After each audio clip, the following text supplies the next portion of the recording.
మోకాల నొప్పులకు ఎటువంటి సర్జరీ లేకుండా ఎపియాన్ పెయిన్ క్లినిక్ అందిస్తున్న అత్యాధునిక చికిత్స. Hi hello welcome to Suman TV. నేను మీ శ్రీ అనుష. సో చాలా మందికి మోకాల నొప్పులు కామన్ అయిపోయాయి కదండి. దానికి సర్జరీ అనేది కూడా ఒక ఆప్షన్ ఉందండి. అదేంటంటే టోటల్ నీ రీప్లేస్మెంట్. ఇది ఎవరికి అవసరము, ఏ స్టేజ్లో ఉన్నప్పుడు చేసుకోవాలి, దీనికి ఏమైనా సైడ్ ఎఫెక్ట్స్ ఉంటాయా, అండ్ కాస్ట్ కూడా అఫోర్డబుల్ కాస్ట్లోనే ఉందంటున్నారు డాక్టర్ గారు. సో ఈ కంప్లీట్ డీటెయిల్స్ మనకు అందించడానికి ప్రెసెంట్ మనతో పాటు ఉన్నారు senior orthopaedic surgeon doctor Vijay Bhaskar గారు ఉన్నారు ఫ్రమ్ రవి హీలియోస్ హాస్పిటల్ నుంచి. మరి సార్తో మాట్లాడి కంప్లీట్ డీటెయిల్స్ తెలుసుకుందాం. హలో సార్, ఎలా ఉన్నారు? ఈ రోజుల్లో టోటల్ నీ రీప్లేస్మెంట్ అనేది చాలా పాపులారిటీకి వచ్చేసింది. అసలు ఈ నీ రీప్లేస్మెంట్ అనేది ఎవరికి అవసరం పడుతుంది, ఏ ఏజ్ లో చేయించుకుంటే మంచిది అంటారు? చాలా మంచి క్వశ్చన్ అండి. ఇట్స్ అన్ ఈ రోజు కొన్ని వేల సర్జరీస్ ప్రతిరోజు ఇండియాలో జరుగుతున్నాయి. వేర్ అండ్ టియర్ అంటాం. ఇంజన్లో ఎలాగైతే బేరింగ్ అరిగిపోతుందో అలాగే మన జాయింట్స్లలో, మన కీళ్ళల్లో మెత్తటి కార్టిలేజ్ కానీ మెనిస్కస్ కానీ అరిగే ఆస్కారం ఉంటుంది. ఎందుకంటే వేర్ అండ్ టియర్. ఈ disease it self is old age disease అంటాం, అంటే అబోవ్ 50 ఏజ్.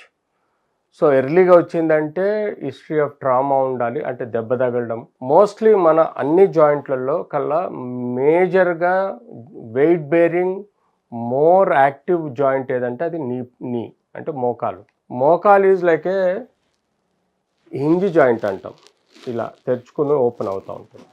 ఈ హింజ్ జాయింట్లో మనం చూడండి ఎక్కువ శాతము ఈ బోన్ ఇదంతా అరిగిపోయిన ఎముక, ఈ ఏవైతే మీకు అల్సరేటెడ్ లాగా కనబడుతుందో యాక్చువల్లీ కార్టిలేజ్ ఇలాంటి తెల్లటి ఆకారంలో ఉంటుందండి.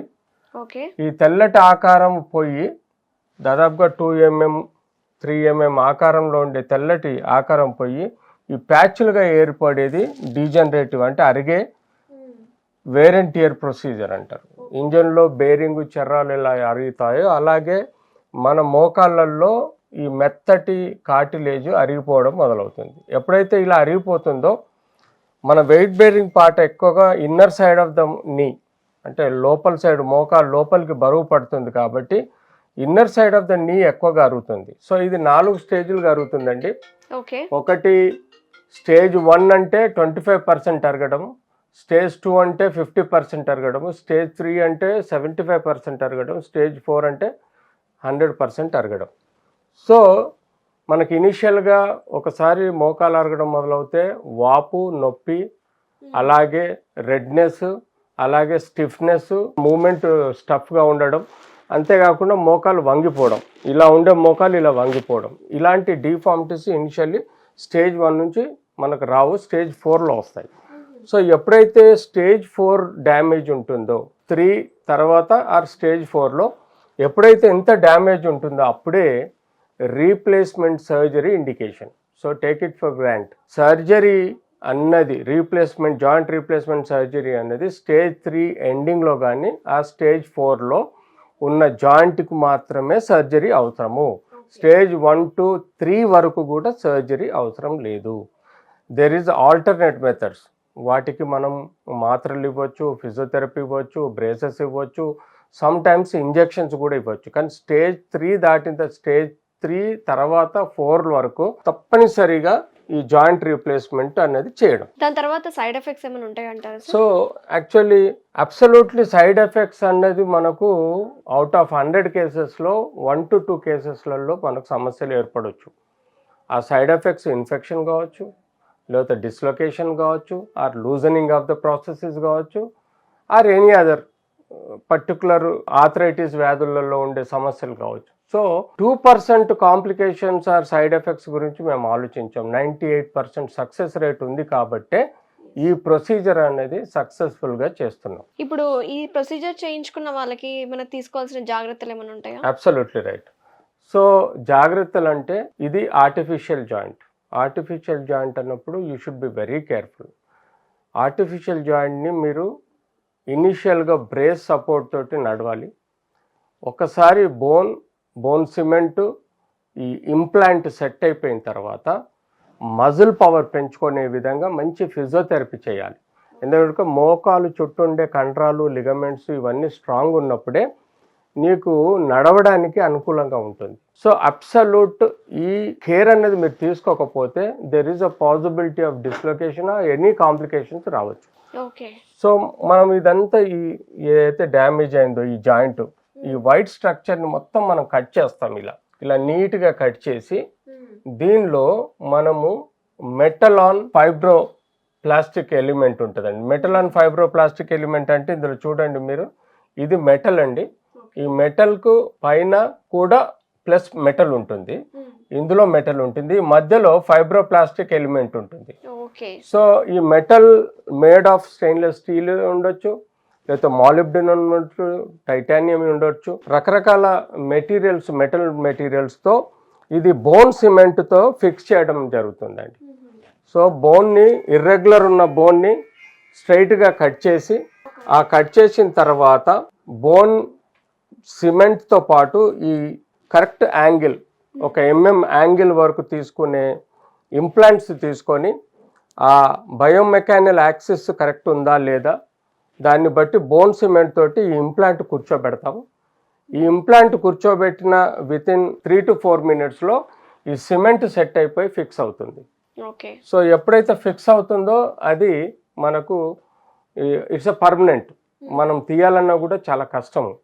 సో చాలా జాగ్రత్తగా చేయాల్సి వస్తుంది. సో ఈ ఇంప్లాంట్ కి మనకి ఏమైనా ఎక్స్పైరీ డేట్ అట్లాంటివి ఉంటుంది? అబ్సల్యూట్లీ. దానిలో ఇంప్లాంట్ మొత్తము కంపెనీ నుంచి స్టెరిలైజ్ చేసి వస్తుందండి, దానికి ఎక్స్పైరీ అంటూ ఉండదు.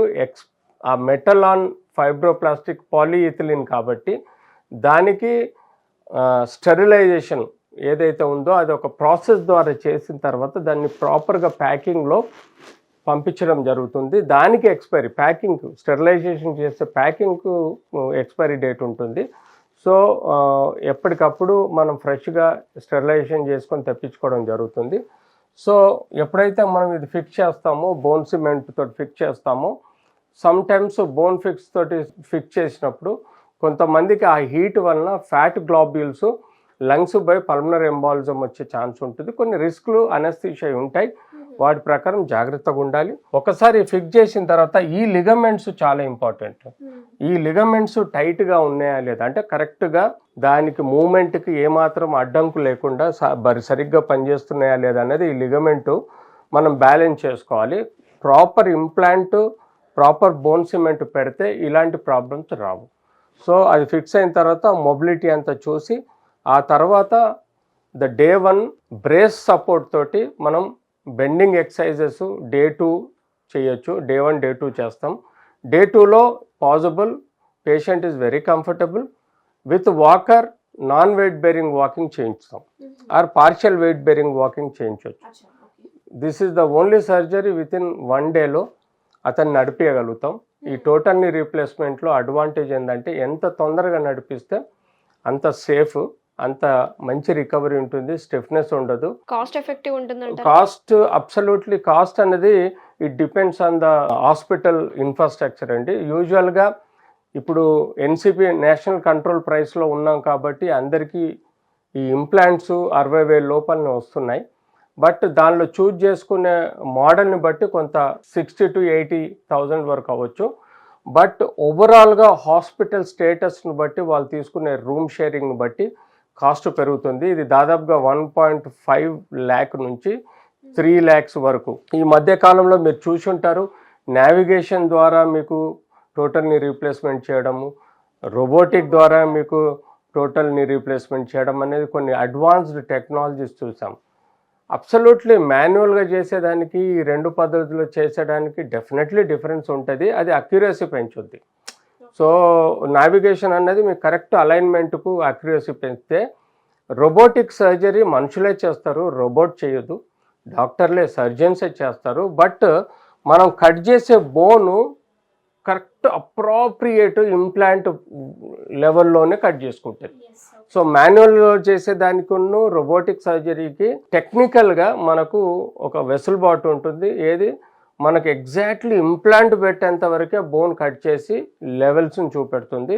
తద్వారా ఆ హ్యాండ్ గ్రిప్ ఏదైతే మన చేతికి ఉంటుందో అది మనల్ని బోన్ కట్ చేసేటప్పుడు అది ఎంత కట్ చేయాలనో అంతే కట్ చేస్తుంది తప్ప అంతకు మించి కట్ చేయదు. అదే మాన్యువల్గా అయితే సమ్ టైమ్స్ మనం ఎక్కువ తక్కువలు చేస్తాం, వాటిని మనం బోన్ సిమెంట్ ద్వారా అడ్జస్ట్ చేస్తాం. అంతేగాని చాలా మంది అనుకుంటారు ఇదేదో రోబో వచ్చి చేసేస్తది. రోబోట్ చేయదండి. Robot will assist us, accurate diameters, accurate measurements తీసుకొని అది మన చేతుల నుంచి అది కరెక్షన్ చేస్తుంది. So this is it. 25 to 30 years life ఇప్పుడు కొత్త ఇంప్లాంట్స్ తోటి ఉన్న రోబోటిక్ సర్జరీ తోటి వస్తుంది. ఇదివరకు 15 to 20 years ఉండేది, ఇప్పుడు 25 to 30 years వరకు లైఫ్ ఉంటుంది.